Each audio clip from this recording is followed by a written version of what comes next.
दुर्गा नदी के किनारे बसा एक गांव फूलपुर। गांव में कुछ 100-150 लोग रहते थे।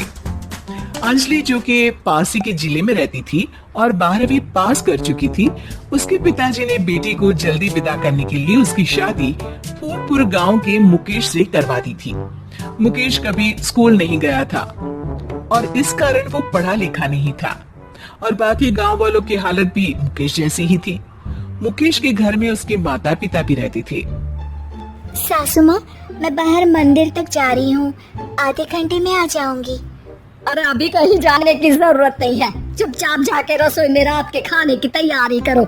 और ये घूंघट क्यों हटा लिया है तुमने? क्या पता नहीं कि इस गांव में औरतें बिना घूंघट के नहीं रहती। रात में अंजलि छत पर जाकर अपनी मम्मी से बात कर रही होती है। तभी गांव की 3-4 औरतें उसे देख लेती है और दरवाजे पर आकर उसकी सास से शिकायत करने लगती है। और क्या हुआ? अरे छत पर तो देखो, आपकी बहू मटक मटक के किसी से फोन पर बात कर रही है। दिन भर फोन पे लगी रहती है। अरे कल तो मंदिर के पास वो क्या कहते हैं, सेल्फी ले रही थी। शहर की बहू रखना अच्छा शान की बात है, पर देखना इसके लक्षण से ये तो तुम्हारे परिवार को बदनाम ना कर दे। ये पहली बार नहीं था जब सास से गांव के लोगों ने अंजलि की बुराई या शिकायत नहीं की हो। अब तो ये रोज की बात थी। अंजलि ये सब सुन लेती है। जब वो नीचे जाती है तो मुकेश भी वहां आ जाता है। सास कहती है, बेटा, लोग घर आकर शिकायत करने लगे हैं बहू के कामों की। देख लो, पति हो, संयम से रखो इसे। माँ जी, मैं तो अपनी माँ से बात कर रही थी, क्योंकि यहाँ कोई बात करने लायक ही नहीं है। और अब मैं माँ के पास ही रहूंगी। वहाँ क्या रहना, वहाँ बाहर के लोग तो ठीक है, पर घर के लोग भी इज्जत ना दे सके। अरे नहीं नहीं अंजलि, ऐसा नहीं है, धीरे धीरे सब ठीक हो जाएगा, तुम फिक्र ना करो। अरे बस कुछ बोलना ही नहीं है, सर पे चढ़ा रखा है बहू को। सास मुकेश की नरम बात सुन के वहाँ से मुंह चढ़ाकर चली जाती है। मैं तो कहती हूँ हम दोनों शहर चले जाते हैं। मैं पढ़ी लिखी हूँ, मुझे वहाँ नौकरी भी मिल जाएगी और थोड़े दिनों में आप भी वहाँ कुछ काम ढूंढ लेना। अरे नहीं नहीं अंजलि, हम यहाँ ना गांव का खेत, माँ पिताजी को छोड़कर शहर नहीं जा सकते। माँ पिताजी को कैसा लगेगा और गांव वाले क्या सोचेंगे? ये कहकर मुकेश सोने चला जाता है और अंजलि की गांव वालों द्वारा बुराई का सिलसिला बहुत दिनों तक चलता ही रहता है। लेकिन अंजलि गुस्सा ना दिखाते हुए समझदारी से काम लेती है। बारिश का मौसम चालू हो जाता है।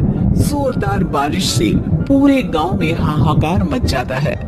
दुर्गा नदी में बाढ़ आ जाती है और बाढ़ का पानी पूरे गांव की फसल तबाह कर देता है। फसल की ये हालत देखकर गांव वाले निराश हो जाते हैं और बात तो यहाँ तक पहुँच जाती है कि कुछ लोग तो अंजलि को इस सब का दोषी ठहरा देते हैं।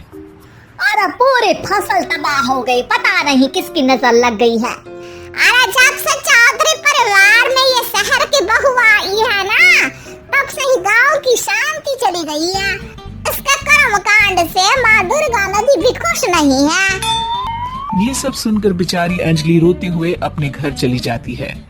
कुछ दिन बाद सभी गांव वाले अपनी फसल का मुआवजा लेकर अपने अपने घर आते हैं। मुकेश भी 1500 लेकर आता है। अंजलि को जब पासबुक दिखाता है तो अंजलि हैरान हो जाती है।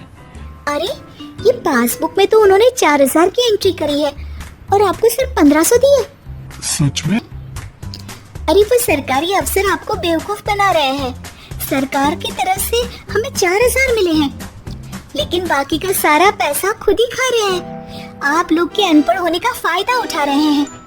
ये सब सुनकर मुकेश परेशान हो जाता है, लेकिन अंजलि उसे हिम्मत से काम लेने को कहती है और सुबह होते ही मुकेश को पंचायत कार्यालय ले जाती है और साथ में गांव के और लोगों को भी। आप सरकारी बाबू क्या गांव के लोगों को बेवकूफ समझते हैं?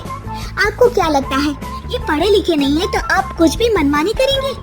ये बेचारे दिन रात इतनी मेहनत करते हैं, ये हमारे अन्नदाता है और आप इनके साथ ऐसा धोखा करते हैं। और क्या बके जा रही है ये लड़की? किस धोखे की बात कर रही है? अपने कांड करके नदी माँ को नाराज करके हमारा नुकसान करके इसे चैन नहीं मिला क्या? सरपंच जी, इन सरकारी बाबू ने मुझे बेवकूफ बनाया है और मेरे हिस्से के पैसे खुद चट कर गए। बस ये सुनते ही सरपंच वहां से दुम दबाकर भाग जाता है। पता चलता है कि जनपद अधिकारियों ने गांव के सरपंच के साथ मिलकर सबके साथ धोखा किया है।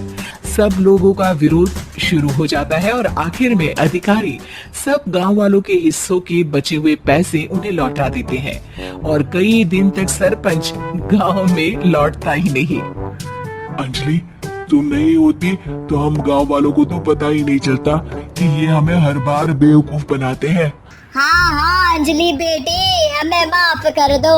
हम सब तुम्हें बुरा भला कहते रहे, लेकिन तुमने ही आज हमें बेवकूफ बनाने से बचाया है। हमें तुम पर गर्व है बेटी। अब समझ आया कि सरपंच तुमसे नहीं, तुम्हारे पढ़े लिखे होने से नफरत करता था। क्यों ना इस बार हम अंजलि को ही सरपंच पद के लिए चुन ले? क्या कहते हो गांव वालों? पढ़ी लिखी सरपंच। बस पूरा गांव अंजलि के लिए ताली बजाता है और अंजलि की सास उसे खुशी से गले लगा लेती है।